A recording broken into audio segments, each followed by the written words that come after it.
Living life the Stoic way. You could end your life at any moment, as Marcus Aurelius wisely reminds us. So let that guide your actions, thoughts, and words.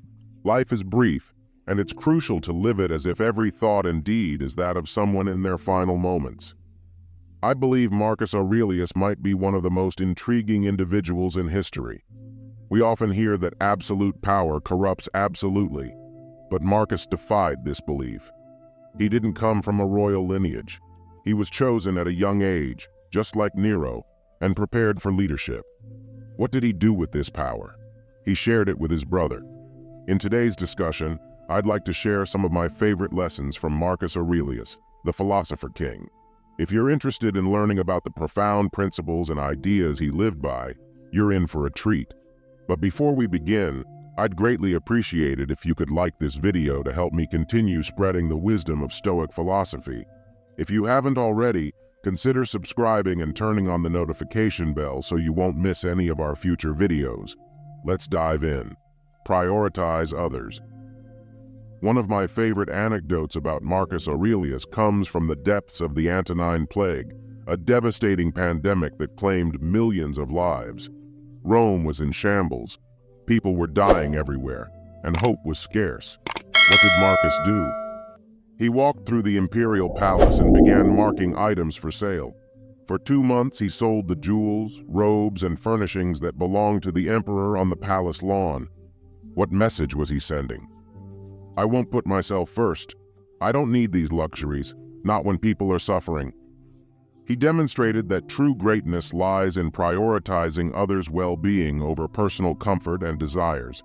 It's akin to a CEO taking a pay cut during an economic downturn, an athlete renegotiating their contract to support the team, or a leader who sacrifices for the greater good. This story encapsulates the essence of Marcus Aurelius. There's always another way feeling stuck. Marcus Aurelius wants you to know that you're not. While one path may seem closed, another remains open. The impediment to action advances action. What stands in the way becomes the way. Marcus isn't suggesting that nothing can obstruct your path. Instead, he emphasizes that when one door closes, a window of opportunity remains ajar.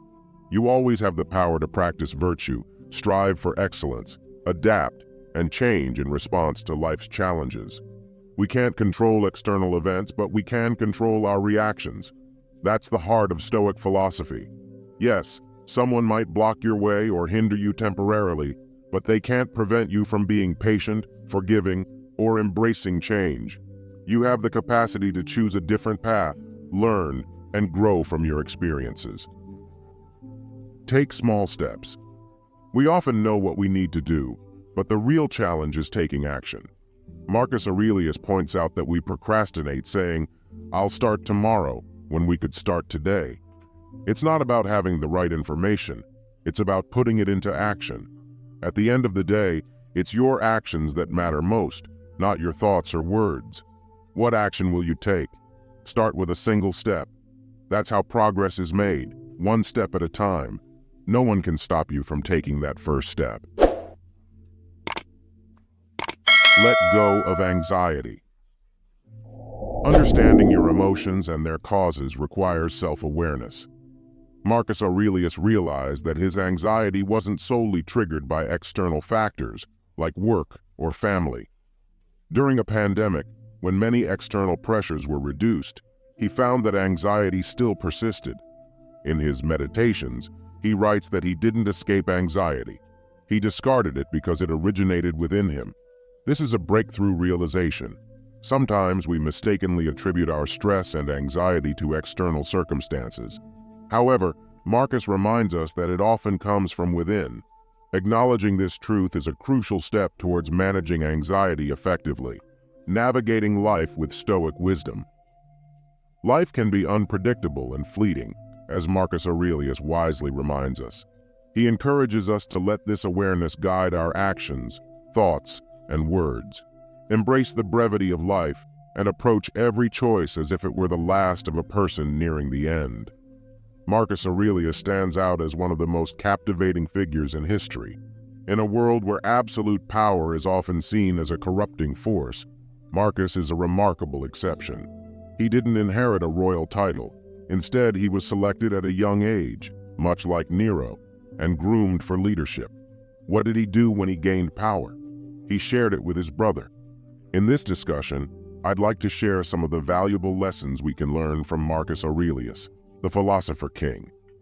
If you're interested in exploring the profound principles and ideas that guided his life, this video is for you. Before we dive in, I'd greatly appreciate it if you could show your support by liking this video. Your support helps us continue to promote Stoic philosophy. If you haven't already, consider subscribing and enabling notifications so you won't miss any of our future videos. Now, let's begin. Prioritize others. One of the most compelling stories about Marcus Aurelius unfolds during the devastating Antonine Plague, which claimed the lives of millions. Rome was in turmoil, with people succumbing to the pandemic and the economy in shambles. What did Marcus do? He walked through the halls of the imperial palace, marking valuable items for sale. For 2 months, he oversaw the sale of the emperor's treasures, including jewels, robes, and furniture, on the palace grounds. What message was he conveying? I won't put myself first. I have no need for these lavish possessions, especially when people are suffering. Marcus exemplified true greatness by prioritizing the well-being of others over his own comfort and desires. This act echoes the CEO who takes a pay cut during tough economic times, the athlete who renegotiates their contract to support the team, or the leader who sacrifices personal comfort for the greater good. It's a testament to the essence of Marcus Aurelius. There's always another way feeling stuck in life. Marcus Aurelius wants you to know that you're not trapped. Even when one path appears closed, another remains open. The obstacle to action advances action. What stands in the way becomes the way. Marcus isn't suggesting that external challenges won't arise. Instead, he emphasizes that when one door shuts, a window of opportunity remains open. You possess the power to practice virtue, strive for excellence, adapt, and change in response to life's challenges. While you can't control external events, you can control your reactions. This lies at the core of Stoic philosophy. Yes, someone might obstruct your path or create temporary hurdles, but they cannot prevent you from practicing patience, forgiveness, or embracing change. You retain the capacity to choose a different course, learn, and grow from your experiences. Take small steps. Often, we know what needs to be done, but taking action is the real challenge. Marcus Aurelius highlights our tendency to procrastinate, saying, "I'll start tomorrow," instead of acting today. It's not about having the right information, it's about translating knowledge into action. Ultimately, it's your actions that matter most, not your thoughts or words. What action will you take? Start with a single step. This is how progress is achieved, one step at a time. No one can stop you from taking that initial step. Let go of anxiety.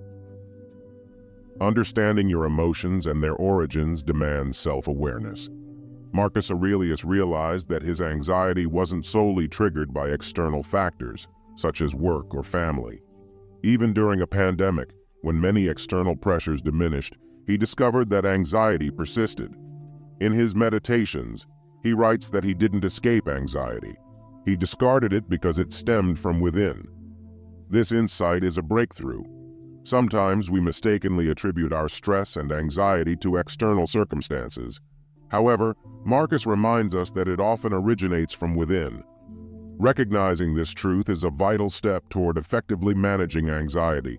Well begun is half done. Marcus Aurelius had a better morning routine than you, I promise. He got up early, even though he didn't want to, even though he didn't have to. He made himself get up early. He asked himself, were you made to sit here under the covers and keep warm, or were you meant to go do the work of a human being? So, he got up early and did his work. What's the first thing he did? I think he sat down with his journal for meditation. We know about his meditations because they're the private thoughts of the most powerful man in the world. He wrote down these thoughts because they made him better. And then, what did he do? He got to work on his most important task of the day. He said, "Concentrate like a Roman. Do this as if it's the last thing you're doing in your life." That's what Marcus Aurelius did. His morning routine set him up for success. He didn't approach the day randomly.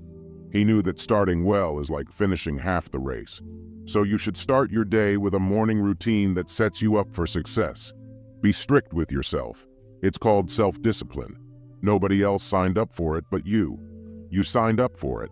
So when it comes to learning, studying, and self-improvement, you have to be sure that you're applying this only to yourself. Marcus Aurelius says, "Be tolerant with others, but be strict with yourself." The purpose of all this is to make you a better master of yourself. It's not about making you condescending, patronizing, or controlling of other people. It's called self-discipline for a reason. It's your discipline over yourself. Leave everyone else and their mistakes to them. Don't resent people. Marcus Aurelius didn't particularly like people. You can't read his meditations and not see this. He begins his meditations with thoughts on how frustrating and obnoxious other people can be. Even the idea of the obstacle is the way is about other people, about how they get in our way, how they present obstacles. But he says that in those obstacles, there's an opportunity to practice this philosophy, to be good in spite of other people, to be just in the face of injustice, to be temperate in the face of intemperance, and to be courageous when everyone else is being cowardly. For the Stoics, people are frustrating, and they are obstacles. But like all obstacles, they are also the way, a challenge we can rise to meet. So don't resent people. Use them to become better. Ask yourself, is this essential? You're busy, I'm busy, but how much of what we're busy with actually matters? Marcus Aurelius says, ask yourself with everything you do and say, is this essential? Because most of what we do and say is not essential, and he's absolutely right. Most of what we do is because people asked us to do it, or people told us to do it, or that's how we've always done it. But do we actually need to do it? If we found out we were dying tomorrow, would we keep doing it the way we're doing it? Absolutely not. So, he says, when you ask yourself, is this essential? You eliminate so much of what you don't need to be doing. And then, you get the double benefit of doing fewer things but doing them better. That's why you should ask yourself this question for everything you do, say, and think. Remember these mantras. Number 1, amor fati. It didn't happen to you. It happened for you. Fate chose this for you. Accept it, embrace it, and make something of it. That's the idea of amor fati. Marcus Aurelius says a fire turns everything into fuel and brightness. Number 2, it's about what you do for other people.